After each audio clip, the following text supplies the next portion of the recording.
In this video, I'll show you how to view deleted bills in Xero. Once you are on your Xero account, the first step is to head over to the top bar. And on the left-hand side, you want to click on the third option, which is Purchases. Now, under Purchases, you want to head over to the second option and click on Bills. Now that will take you to the bills section. And if you scroll down, you will see that the bills in which you can see are either a paid or an awaiting a payment and even an awaiting approval.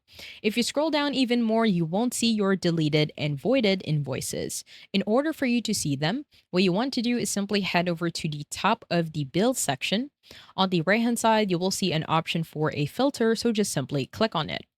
Now, once you click on filter at the very bottom, you will have an option to show the deleted and voided bills. So on the right hand side, if you simply check this, as you can see, it will refresh the bills and you will automatically see the voided invoice. Now, if you click on the voided invoice, in here, you will automatically see its information, and at the top in the left corner, you will also see that it has been voided.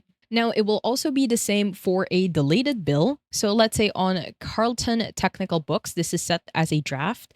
You can only delete a draft. So if you click on this draft, at the top and the right corner, if we set the bill options to delete, it will automatically take you to the purchases overview. And if we head over back to our bills section, and set our filter on the right hand side again to deleted and voided, you will automatically see that the status will set as voided and deleted.